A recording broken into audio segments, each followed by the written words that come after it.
I think, was it Daniel put up one of these sort of business life cycle or business revenue charts up, and I thought it was one of the ways I tried to think about what's going to happen with our practice or discipline, or maybe even profession, if you want to call experience strategy a profession. And if I think about, I've replaced revenue on the side to relevance. You know, how relevant are we to organisations? Well, at the moment, we're pretty hot, I think. You know, I think we've come up through this sort of startup part, and we're in growth, aren't we? Organisations, you know, the C-suite are saying probably two main things.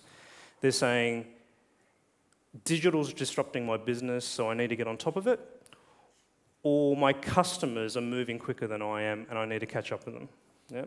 So that puts us in a fantastic space, and I think Theo's presentation yesterday told you, wow, there needs to be more guys like us, and there's going to be work for us over the next 10, 20 years. That's terrific.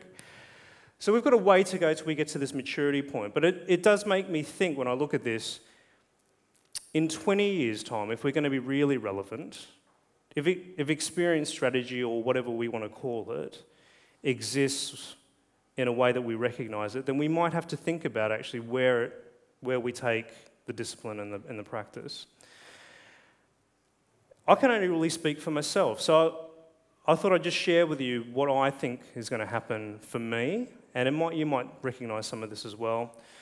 I really like it. There's a business strategy thinker and writer, Roger Martin. He talks about strategy. The essence of strategy as being two things: where to play and how to win. So I thought I'd tell you, this is where I want to play, you know, as a strategist. Where do I think I want to be? Well, I think I saw this in a couple of presentations. I think I want to be in a place where I'm helping an organisation drive genuine, valuable, meaningful differentiation for customers. You know, actually, so helping an organisation understand what's going to make them special in their marketplace and making that happen. That for me is a really, really big thing, and I think I'm fairly new to that conversation in most of the organisations I talk to. So that's really one area. The second one is this idea of chasing the right numbers. I want to help organisations completely change the KPIs that they use. Because I don't know about you, I work with quite a number of organisations where they produce these incredible dashboards. I think, John, you talked about this yesterday. And it's not just data, these are dashboards. This is like someone's actually gone to the trouble of actually trying to roll up these numbers, and they create these incredible heat maps, you know, sort of red, green, and amber about actually how the business is performing, and no one understands what is happening. They don't tell you anything about what's happening in the business for the customer, and no one knows what to do with them. And that's pretty tricky. I don't know how you get out of that unless you change the numbers. Yeah? I had the great pleasure of having a chat to the European head of Uber. Does anyone use Uber here? I mean, I'm a big fan of it. Where he talked a lot about actually how they manage their business, how they go, how they go into countries. I don't know if you know about this, but when they decide to go into a city, they send a guy in there with a credit card, and that person's job is to go into the city, find out how the taxi industry works, go with a local mafia, because actually the mafia is typically involved in sort of taxi industry in the city, and they work out how to actually establish themselves. And then basically, they really focus on one key metric when they go into a city. And does anyone know what that is? You know, when he put the question to us, I said, oh, well, I guess it might be about supply, so it might be number of taxis. Is it the number of drivers that you have that are on the road? And he said, no, actually what it is estimated time of arrival. When they set up in a city, what they do is they say, within a year, we want the estimated time of arrival at any given time, at any point within the central part of that city, to be less than 5 minutes. And then within 2 years, less than 2 minutes. Now, why is that an important metric? Because it's incredibly meaningful to me as a customer, but it's even more meaningful if you're a driver.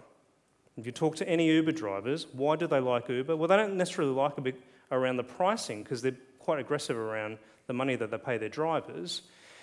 But their drivers say, I always get a fare within about 5 minutes of actually dropping someone else off. The reason that number is really, really important is it then drives a lot of thinking, ideas, initiatives around how you get that number down. Yeah? Has anyone had to pay surge pricing before? You know, you've been in an area and actually to get a cab to come to you, you have to pay more. Sometimes it's twice. You have to pay twice.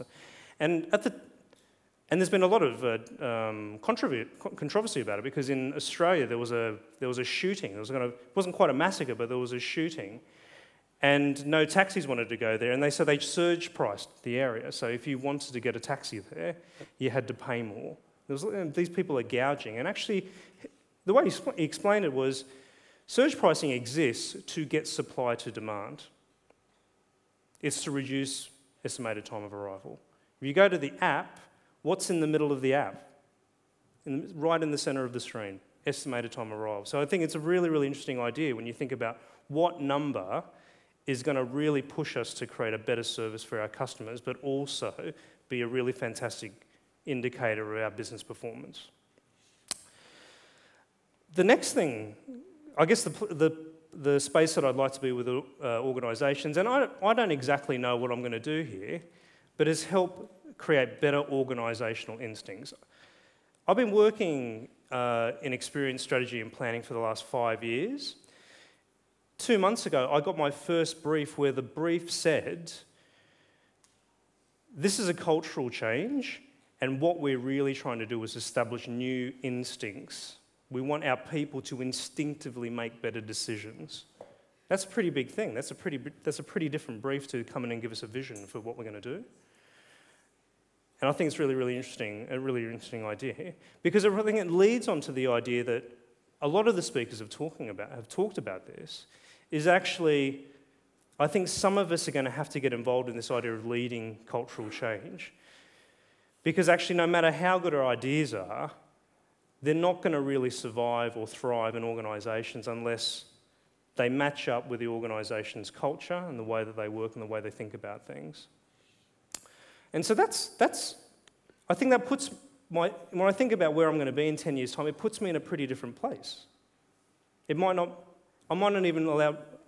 be allowed back into this conference. You might not be able to even call me an experienced strategist, because I might look like something else. You might call me, well, he's a management consultant now. I don't really like that guy anymore, so why is he there? The second part of that Roger Martin idea about strategy, how do I plan to win? Well, if I think about how am I going to get myself into those opportunity spaces, I came up with a really simple model, because strategists like models, don't they? And I came up with this thing called the strategist continuum. And really on one side is being clever, and on the other side is making stuff happen. And actually, it's been really good, because I think conferences like this conference have given us a lot of stuff on both sides, actually. And I think when I think about what the being clever stuff looks like, it's probably things like frameworks, methodologies, tools, probably stuff around the hard UX skills. They're really, really, really important. I hope you have a think about it. I mean, we've had a fantastic 2 days out of your offices and your organisations, and hopefully some of the things that you've heard today have really sparked some ideas in terms of not just what you're going to do, but what you're going to be. And so I would say, whatever your vision for yourself, make it happen. Thanks very much.